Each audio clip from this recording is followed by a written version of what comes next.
name is Adrian Nanchev, and this channel is all about helping you become a remarkable entrepreneur. So click on the subscribe button below and press the bell notification next to it for the latest uploads. Now, you and I have got to be competent talking about money. In the world we live in, capitalism is number one. So we have got to understand how money works, how finances work, how investing works, how the stock exchange works. When you're talking to your accountant and he's talking about accounts payable, accounts receivable, gross profit, net profit, EBITDA, customer acquisition cost, things like that, we've got to understand what they mean. Because if you don't understand what they mean, then you're at a distinct disadvantage. When you don't understand what EBITDA is, in terms of tax and or in terms of investing, then you're at a distinct disadvantage. If you don't know what the difference between A stocks and B stocks are, then you're at a disadvantage. If you don't understand what the difference between gross and net profit is, then you are at a disadvantage. You've got to understand the language of money to survive in this world. It's no longer just knowing wages and basic tax forms are. That's important in and of itself. But you've got to know more than that, because you've also got to be an investor. You've also got to understand how capitalism works. Because, and this is an interesting analogy, we live in 2017.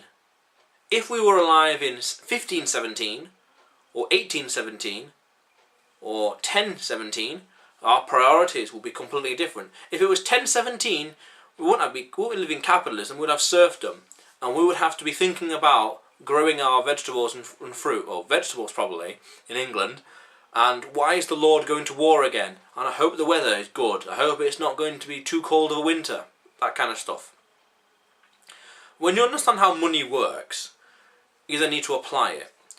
There's no point in understanding what EBITDA means, and what the difference between gross and net profit is, if you don't apply it. Or things like average order value. Understand this stuff, and then apply it. A few years ago I was with my girlfriend and we were in a bookstore and there was a book called How to Speak the Language of Money by John Lancaster. It's somewhere here actually. Oh yeah, it's there, down there.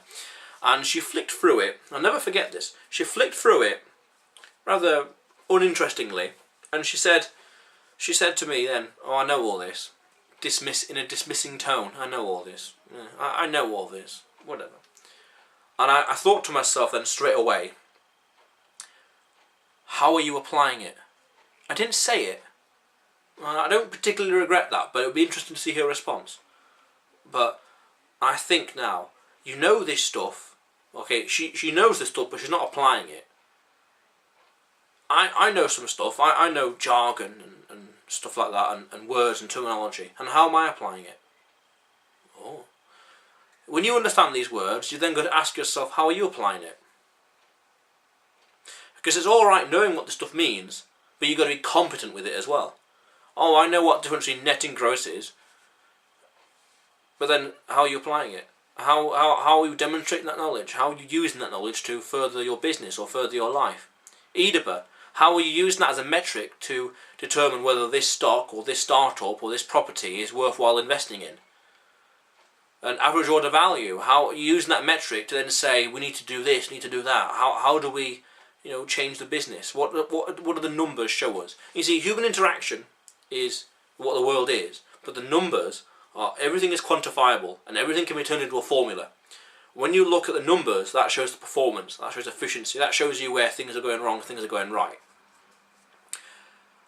You've got to be competent with money, you've got to know what you're talking about and apply it. Because knowing what you're talking about is the theory, and applying it is the action. And theory without action is pointless. But also action without theory is blind. So they go hand in hand. But you've got to understand how the world works. I mean, you've got to understand how money works. Because when you understand that, you understand how the world works then. You understand psychology, behavioural psychology. And also, it's worth understanding this. Money has no power over you. The only power money has over you is the power you give it. What is money? One of three things. It's a digit on a screen, it's a piece of paper, or it's a piece of metal in a circle. A rectangular piece of paper or a circle. or different shapes. That's all it is. It is an inanimate object, and the only power money has over you is the power you give it. Think about that. Money is nothing. It's just piece of paper or on a screen, digits, zeros and ones and all the rest. Binary, but whatever, 1, 2 and 9s, blah blah. The only power it has is the power you give it.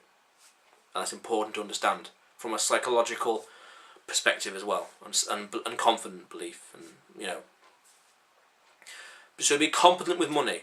What I recommend is whenever you hear a new phrase, new terminology, or you need to learn something, there's a website called Investopedia, like Wikipedia, but Investopedia, and you can type in things like EBITDA, or gross and net profit, or earnings ratio, P ratio. Go on to Investopedia, or cost to revenue. Go on to Investopedia and just type in this terminology, and the chances are there'll be a video to explain it. And discount rate and LIBOR rate, important terminology to understand in this world. Even if you're not an investor, it's important to understand this for the sake of efficiency, for the sake of that is how money works. And there's a thing called the GAAP, Generally Accepted Accountancy Principles, GAAP. If you understand even just the basic of some principles, you have a distinct advantage over how money works and how we operate with it. And understanding how we operate with money is vital in this kind of world. Because money is how everyone knows that money makes the world go round. So the question of the day is, what don't you know about money? What don't you know about money? For me, I'd say what I don't know is mostly about investing. It's mostly value investing and the bond market. I understand general principles of value investing, where we're looking at the durable advantage of a stock or a business or a property, and we're looking at the people, and we're looking at what their position is in the world in comparison to the competition, and looking at a few other intrinsic things. But I need to know a bit more about how to quantify some of that and what key metrics to look out for. Because I've always looked for things like dividend ratio. And with property, I've looked for, I've looked for good gearing, positive gearing, good location, preferably in big city like London, or in a generally westernised country. When it comes to small businesses, I'm looking for something that I'm not really looking at retail. I'm looking more at manufacturing or agriculture, because in a crash, in a recession, for example, a grocer can go out of business, but a farmer, no, the recession is not going to stop the crop from growing. Only a natural disaster will stop that. So a farmer just plants more stuff and finds another buyer.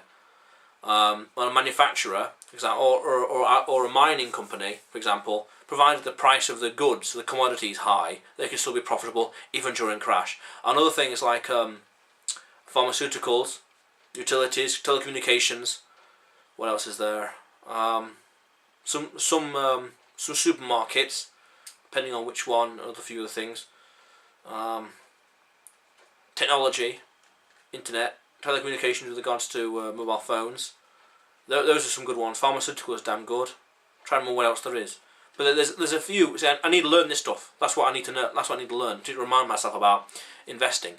Some certain companies are damn good for value investing, but that's a whole different conversation. Anyway, the question of the day is, what don't you know about money? And for me, I need to know more about value investing, which is important. What don't you know about money? In the meantime though, click on the subscribe button and press the bell notification for latest uploads, and you'll see me again soon. How cool is that?